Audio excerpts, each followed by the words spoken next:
Suddenly, three cloud-like shapes fly by. When Terry develops the film from his still camera, he's shocked by what he sees.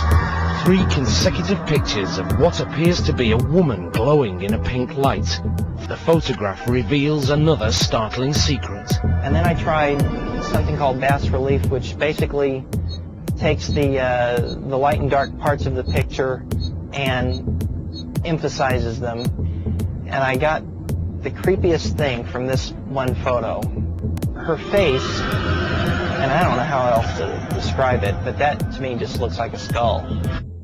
We have such sights to show you. Hi there and welcome to the Dr. Creepy Show. Please remember to like and subscribe. It's a small click for you, but for us, it really means a lot.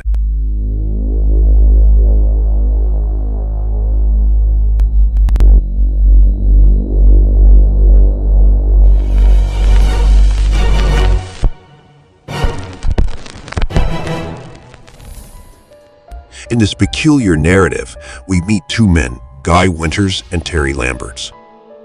The earliest and most potent memory they can recall dates back to when they were mere 6-year-olds. As they sat in front of the television one day, a woman abruptly materialized from the wall and glided across the room. This encounter, surreal and frightening for the young children, left an indelible mark on their memories. Years later, a group of their friends recounted their own haunting experience in an old house located in Greencastle, Indiana. Their tales filled with spine-chilling encounters, including an incident where an entity emerged from the wall, striking terror. Over the years, they have been privy to whispers of a haunted mansion on the town's outskirts. Locals have reported sightings of a female apparition, a ghostly figure seen drifting down the lane towards the old house. Intrigued by this tale of the paranormal, Guy and Terry decided to investigate for themselves, armed with their cameras. The house, situated on a remote country road, was an antiquated structure, devoid of any modern amenities such as glass windows, electricity, or plumbing. The walls, 3 bricks thick, stood as a testament to the house's origins in 1834. Intrigued by the tales, Guy and Terry resolved to inspect the abandoned mansion. The men decide to investigate the deserted house with their own cameras. This is the actual videotape from that unforgettable night. When Terry develops the film from his still camera, he's shocked by what he sees. 3 consecutive pictures of what appears to be a woman glowing in a pink light, floating in the second-story window. Another pink shape is captured at the back door. Pretty much, it blew me away. I have to say, I've never seen anything like that on film. Could this be the ghost of Greencastle, or merely a photographic abnormality? The storm during their investigation is unlike anything they have ever witnessed. The sky seems to be oozing plastic, an uncanny spectacle. A 2-story brick mansion, abandoned and decrepit, stands defiant against the storm, its silhouette enhanced by a lone tree nearby. Unaware of the supernatural presence within the mansion, as they approached the house, shrouded by an unnerving tree hedge, a lightning storm rolled in, adding to the ominous atmosphere with flashes of brilliant light resembling welders' arcs. Braving the eerie ambience, Guy ventured into the upstairs section of the house, a place his companions refused to explore. The bedroom walls were bare, but as he panned his camera across the room, ghostly writing appeared on the wall within seconds. While inside the house, Guy experienced a sensation so otherworldly and indescribable that it could only be likened to a heartbeat that wasn't his own. It felt as if a substantial, maternal presence wrapped her arms around him. While we were in the house, I felt something. You hear that? Heartbeat? It was undescribable. I never felt it before in my life. And I hear a heartbeat.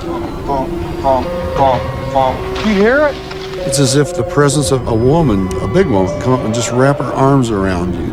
And this thing hugged me. Hugging him tightly before melting into him. This was the closest he could imagine to the feeling of being possessed. Feeling a sense of dread and the pulse of an alien heartbeat, Guy fled from the house in a panic. His friends, witnessing a peculiar pink glow emanating from his head, were deeply frightened. As they left, Terry managed to capture one last image. In a moment of surprise, he declared, "Well, It seems we have a ghost at the back door.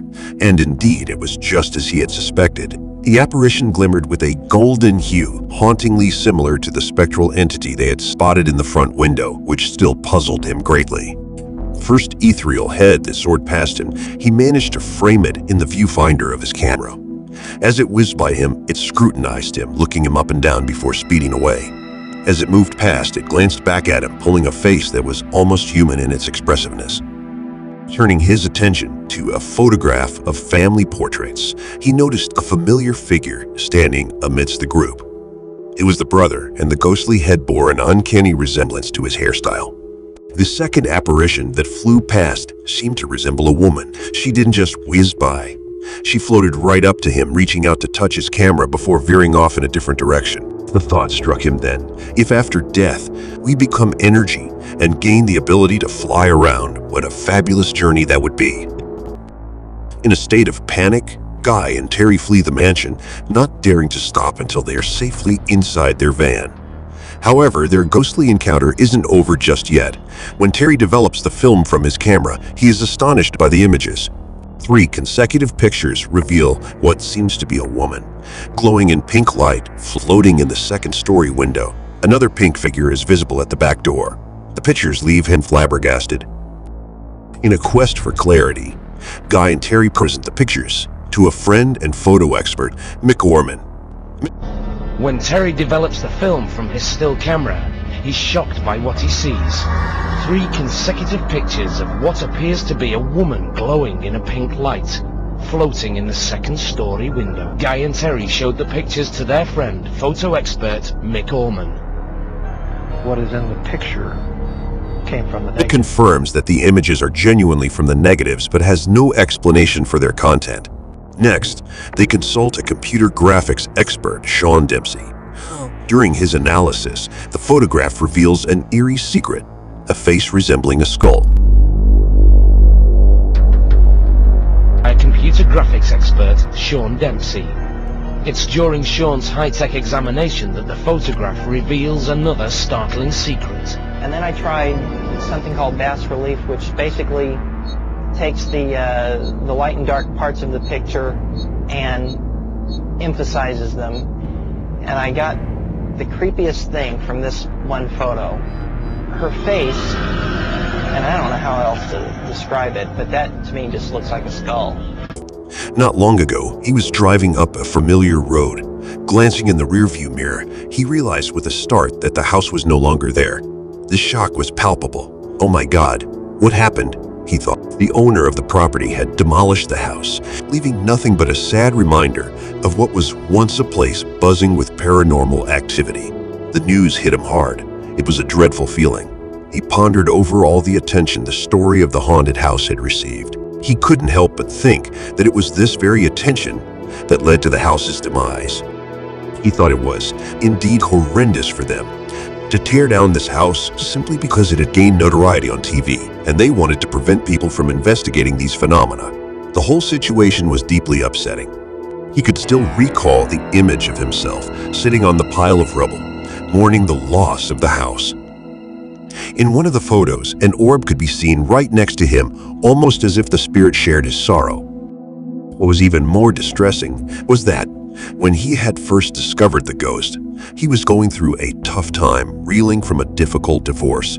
He was practically homeless while the ghost had this magnificent house. Now the roles have reversed. He had a comfortable home while the ghost had nowhere to go. He felt a sense of gratitude towards the spirit. Guy and Terry, being adventurous and curious spirits, were naturally drawn to the allure of the unknown. The spine-chilling encounters recounted by their friends were not just mere ghost stories for them, but rather a challenge and an opportunity to explore the uncharted realms of the supernatural. One of the primary reasons for their decision to explore the haunted house was their keen interest in the paranormal. The tales of spectral happenings and unexplainable phenomena piqued their curiosity. They wanted to experience firsthand the ethereal entities and the eerie happenings that were said to inhabit the old house in Greencastle. This exploration was a way for them to delve deeper into the mysteries of the supernatural world. Another driving force behind their decision was their desire to validate the experiences recounted by their friends. They wanted to discern whether these incidents were the result of paranormal activity or merely the product of active imaginations and shared hysteria. They aimed to approach the situation with a healthy mix of skepticism and openness, providing them with a balanced perspective. Furthermore, Guy and Terry were also inspired by the thrill of the adventure. The idea of exploring a haunted house with its inherent risks and potential for unique experiences was an exciting prospect. It was an opportunity for them to step out of the mundane and venture into the extraordinary, a chance for them to test their bravery against the unknown. They also had a hope to document their experiences. They believed that if they could capture evidence of the supernatural, it could contribute to the broader understanding of such phenomena. This was not just about personal satisfaction, but also about contributing to the field of paranormal research. In a nutshell, a combination of curiosity, the desire for validation, the thrill of adventure, and the hope of contributing to paranormal research led Guy and Terry to make the decision to explore the haunted house in Greencastle, Indiana. This picture here is mother and father here. Grandma and Grandpa. I'd shown a little local TV studio what I had, and they thought, wow, this is fantastic. So they done a little segment on it, asking who this is, and some people came forward. Mary O'Hare and William O'Hare. And they built the house. Yes, my granddad did. Basically, it led to Mary Riddell. She's the one that identified the ghost for me. She said, I know who that is. That's my mom, and that was my mom's house, and that's my mom's bedroom window. She brought this box out of all these photographs of her mother and the whole family that lived there. This photograph shows Irene and her sister and another sister sitting on each side of her, and their boyfriend standing in the background.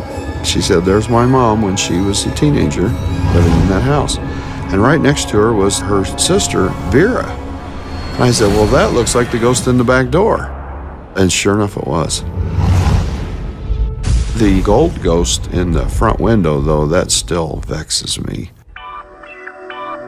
The first head that flew by, I'd still framed it, and as it went by me, it looked me over. It looked right back and went by and looked back at me and made a face. When I looked at this photograph of the family pictures, and there's the brother standing in the middle, and that's his haircut.